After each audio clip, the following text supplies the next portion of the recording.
Hello, Magnolia Elementary School families and students. Thank you so much for joining our live event. We are so happy to see all of you. I'm going to give everyone just a moment to hop on so we can get started. Tonight's topic is math, and we know this is something that you have requested, so thank you for hopping on to our live event. So, I see some of you are hopping on right now. This is exciting.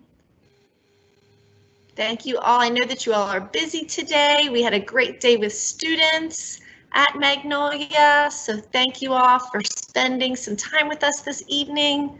Our live events are about a half an hour, so thank you for giving us a little bit of your time. So it looks like some of you are with us, so we're going to get started. So good evening, families. I'm Mrs. Voss, the principal at Magnolia Elementary School, and thank you for joining us for our math community engagement event. We appreciate the time that you are taking out of your busy schedule to spend with us this evening. As a reminder, our live events are recorded, so if you're unable to attend it or you know someone who is unable to attend, they can view it at any time. The question and answer will be monitored throughout the evening, so please feel free to share questions that you have in regard to the information that's being presented. Tonight's engagement event will focus on math, helping your child with mathematics at home using Harford County Public School platforms. And tonight you will hear from Ms. Kaschak, our Title I math specialist. As you can see on the screen, our next event is Thursday, November the 12th, which will focus on supporting your child with mental health and anxiety at home. Based on the survey that families completed, helping your child with math at home was a popular topic to learn about. Thank you so much for taking advantage of this decision-making opportunity. Save the date, Magnolia Elementary School, along with the community schools and our Judy Center, are hosting a virtual family bingo night. It will be on Wednesday, November 4th from 5:30 to 6:30, and the link is posted in our Q&A to sign up. One last announcement before we get started with our presentation this evening. Please reach out to Ms. Delacoudre, our PTA president, to sign up to be a member of our Parent Teacher Association. Our next meeting is tomorrow at 4 p.m. This is a great opportunity for you to have input in school events, plans, and procedures here at Magnolia. Now we're going to get started with our event this evening, and here is Ms. Kaschak. Hi everyone, I'm Jordan Kaschak, the new Title I Math Teacher Specialist at Magnolia. I am so excited to be here this year and work with all of our wonderful students and teachers. Let's get started talking about how we can support our students with our math curriculum and some online resources. Harford County uses the Envision Math 2.0 curriculum for grades K through 5. This program is a comprehensive blended digital and print resource designed to help your child achieve success in mathematics. Your child will be actively involved using concrete and digital tools to develop deep understanding of mathematical content and apply that understanding through practice and problem solving each day. During math instruction, they will be utilizing their Envision journal as well as digital and online resources. Your child was given a few resources along with their journal to support their math instruction while at home. Some of these resources include organizers such as tens frames, place value charts, hundreds charts, and manipulatives like counters, snap cubes, and base 10 blocks. Hopefully, these resources have been helpful while your child has been learning math from home. While you're learning from home, you can also encourage your child to use a notebook, blank paper, and a pencil to help them show their thinking for any of their assigned classwork.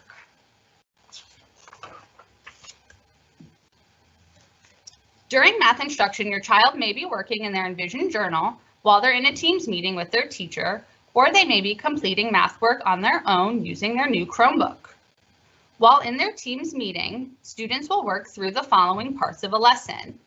They will start each math lesson with the solve and share, where they start off by solving the problem independently and then talk as a group as to how they came about their answer. Then they'll move to the visual learning, where the teacher may show a video or model how they're going to solve their problems that day. Then they may work through some guided practice problems with the teacher and then break off into independent practice or some small groups. Currently, teachers are not assigning math homework each night. If you or your child would like some extra practice, there are a few options to use right inside of your math journal. The homework pages will offer some more practice of what was learned in class that day. The purple vocabulary pages and orange fluency activities are great tools to use to reinforce skills being taught during each math topic. And there's a picture for each of those on the screen. Next, you will view a video of how you can access many of the different online digital resources that Savvas provides to our students.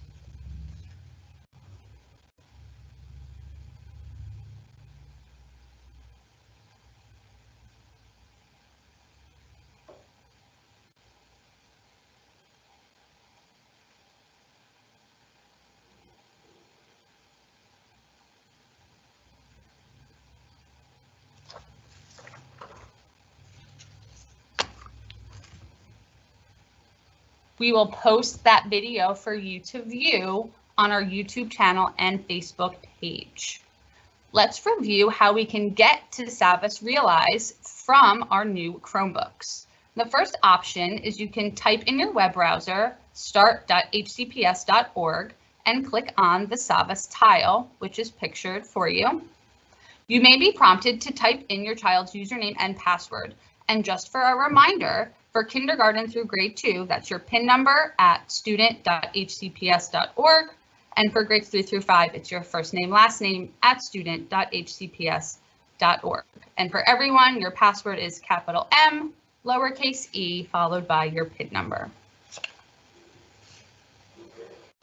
Another way you can get to the Savvas Realize platform is to go, again, to start.hcps.org, click on your It's Learning tile, and then on the black ribbon toward the top of your screen, you'll click Apps and Tools, and then scroll down and click on Envision Math.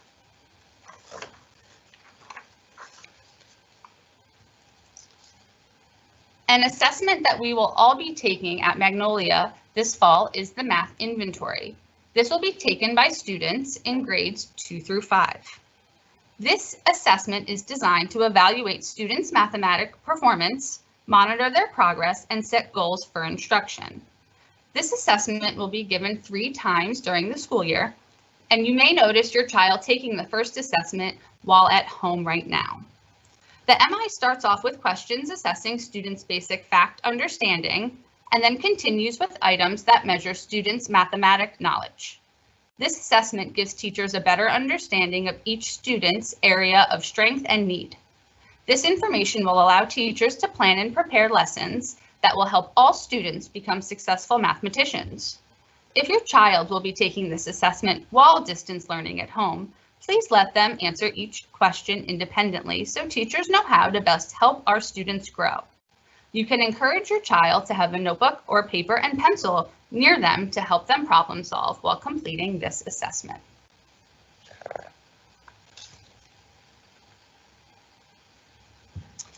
The next tool we'll talk about is First in Math.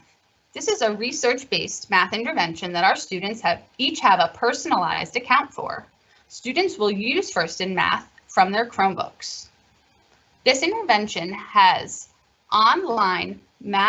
is an online math practice tool with over 200 games for students to play. It focuses in the following areas: fluency in basic addition, subtraction, multiplication, and division. It also addresses higher order thinking skills such as mental math, problem solving, reasoning, and number sense.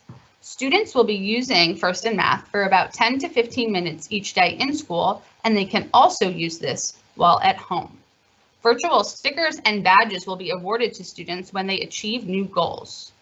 Next, hopefully, we will watch a video walking us through how we can get to First in Math when using our Chromebooks.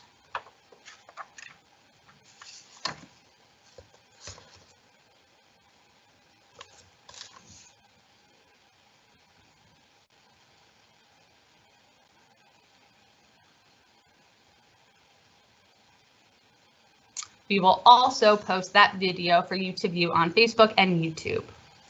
The next thing we're going to talk about is problem solving. If your child is solving a multi-step math problem or there seems to be a hidden question for them to answer, try using this 4-square strategy.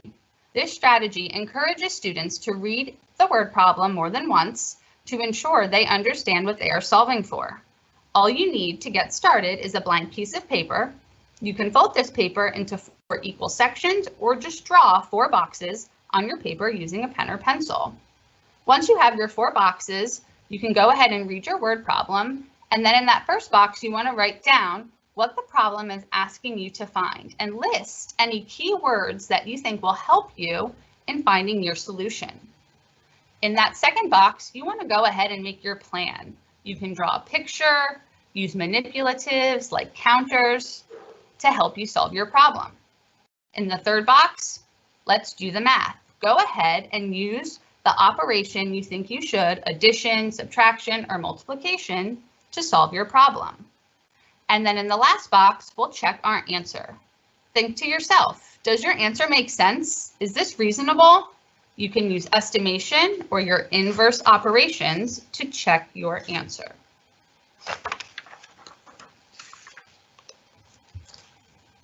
Now let's talk about math at home. With a little creativity, you can make math lots of fun. Here are some easy things you can do at home to help your child with math. You can use board games you already have, such as Yahtzee, which helps with basic addition, Connect 4 for problem solving, puzzles for spatial awareness, card games, you can flip the card and see who has the greatest or least number. Monopoly can help with money, and Battleship can help with coordinates. You can also talk about the calendar with your child.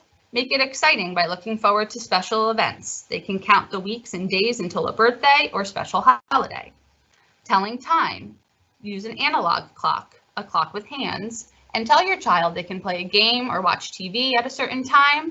Start off easy using something like 7 p.m. and get progressively more difficult, 7:30 or 7:45. You can also bake something in the kitchen. Read and follow the instructions on the box and allow them to measure ingredients. You can also use a ruler or measuring tape to find the different dimensions of various household items. One last thing you can do at home is use an egg carton as a counting tool or a tens frame to practice addition and subtraction up to 10.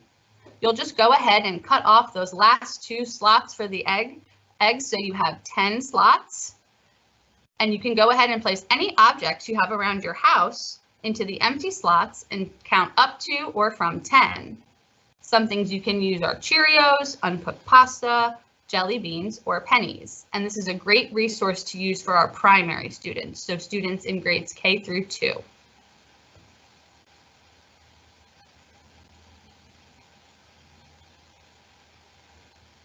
And if you guys have any math questions right now, you can go ahead and put those into the chat box, or if you have any after watching the presentation, feel free to email me at jordan.kashchak@hcps.org.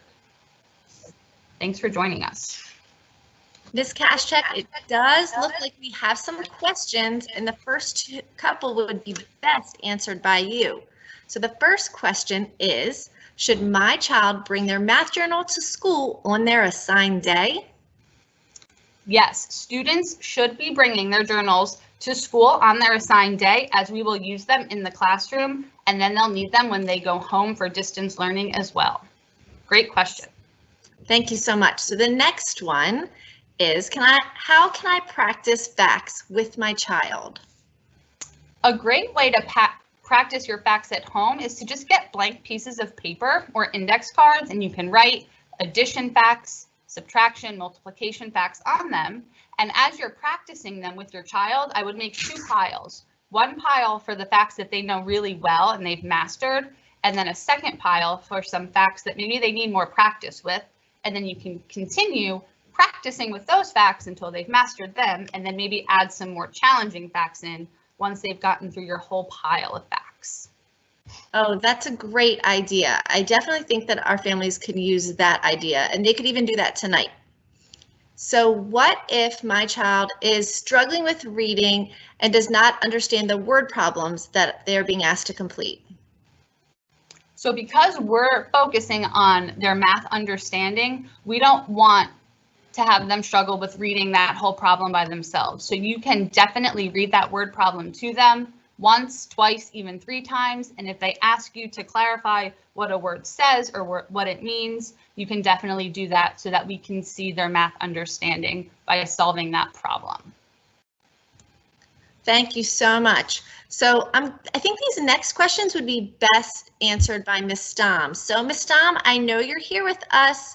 Ms. Dom is our Title I teacher specialist. So Ms. Dom, how can I prepare my younger child to be ready for school? So for kids from birth to the school age, the Judy Center has small groups to support parents and children for school readiness. If you have any questions about how to support your child all the way from our youngest learners at birth to the age 4, reach out to Bonnie Matrega or Naisha Franklin, and we will post their email addresses in the chat as well. And I think the next question also would be great for you. Do you think coming into school for 1 day a week will truly increase my child's academics? Yes, of course. Sending your children in 1 day a week will give them the exposure to some face-to-face small group instruction with their teacher. They're also going to be able to get the library books. They get a lot more math materials here, many other resources that we have here at Magnolia. And a lot of those resources we have here at Magnolia are because we are a Title I school. So when they're here in the building with them, they get all those additional supports as well when they're here. So yes, please send them into school. So I just want to say thank you so much to Ms. Kashtek for helping us out this evening and giving us so many great ideas for math. We really appreciate that. And again, if you have any questions, please feel free to email her. If you need any supplies at home, I know that she'd be happy to get those to you. And before we sign off tonight, I want to remind you, tomorrow is an early dismissal day, which means it's a house day. And make sure that you log into your homeroom morning meeting. Your homeroom teacher will give you guidance for the day and any special links that you may need for our amazing house day. And we can't wait to see your house spirit tomorrow, so don't forget to wear your t-shirt. And remember, on Friday, schools are closed for students. So have a wonderful evening. Thanks so much for joining us. And if you know that someone needs to see this, just a reminder, it's been recorded. Thanks so much, and bye-bye, Magnolia.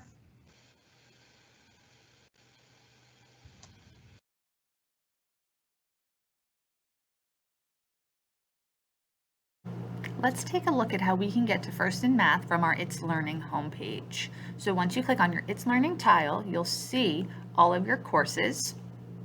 And then I want you to look at the top of your page at this black ribbon, and I want you to click the word Clever. Once you click Clever and scroll down, you'll see all of the HCPS apps that you have access to. You're going to go ahead and click First in Math. And since you're already logged in using your HCPS credentials, you don't need another username or password for First in Math. If you're in kindergarten through 2nd grade, you're going to click where it says Early, K2, and if you are in grades 3 through 5, you're going to click where it says Elementary.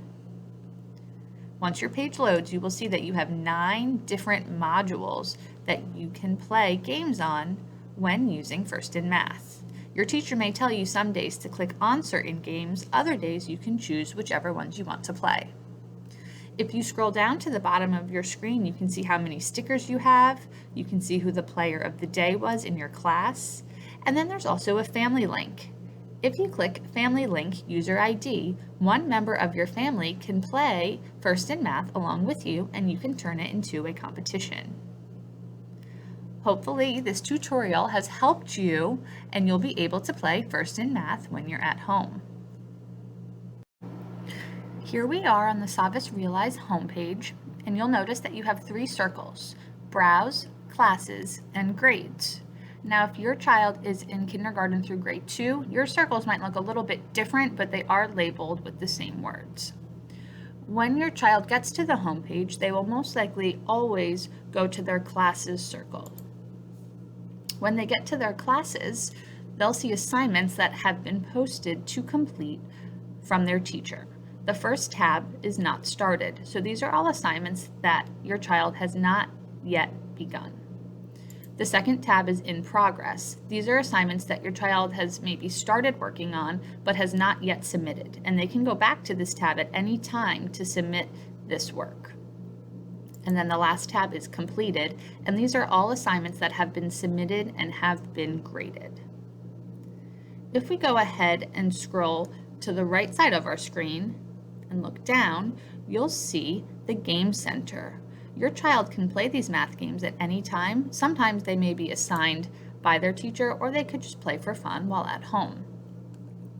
The first set of games that will pop up will be for your child's assigned grade level. So right now I'm looking at a grade 4 account. So these are all grade 4 games. And if you hover your mouse over the games and scroll, you can see all of the different games that they can play from home.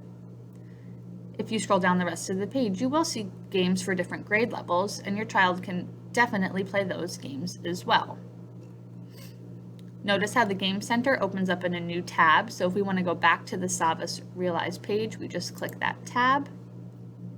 And then on that same classes page, we are going to click on Math Tools. Your child has access to all of these different math manipulatives and tools while learning from home. Some familiar ones may be counters, place value blocks, number line, or number charts. Today we're going to go ahead and look at the counters. So you just choose the manipulative that you wish to use. We want counters, and then they'll open up for you. You can see we have different shapes that we can use, different objects. You just drag them out onto your blank work mat, and this will show me that I have 2 counters. And then there's many different things that you can do with your counters using the different tables in the bottom left corner. If you want to go start fresh, you just click Reset All, and then you'll have a blank workspace. If you want to go back to choose a new manipulative or tool to use, you can just hit the back arrow, and then you'll be at the Math Tools main menu. Your teacher may have shown you already how to use some of these tools, so your child may already know what to do. If not, they can definitely take some time at home to explore these different tools to help them problem solve. We're going to go back to our Savas Realize page, and now we're actually going to click on our Grades tab in that black ribbon at the top of the page. And here you will see all grades your student has for the current topic they're working in. Any assignments they have submitted will be here, and you can see their final grade. Right now, I don't have any assignments that have been graded, so that's why we don't see anything right now. You can always then click on the assignment, and it will tell you what areas your student may need more help in. The last thing we're going to look at is in our Browse tab. If you go ahead and click on the Common Core Grade 4 curriculum, it will open up to all of the topics your student will study this school year. We're going to just click on Topic 1 and click on that first lesson. And if you scroll all the way to the bottom, you'll see Another Look.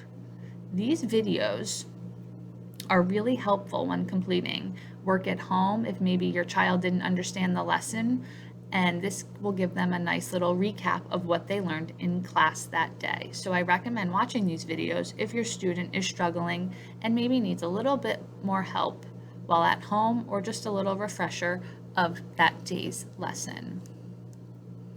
To exit the video, you just click Exit in the top left corner, and then you'll be back under your Browse tab. And remember, you can go from Browse to Classes and to Grades and back again. I hope these tools are helpful while we are hybrid learning.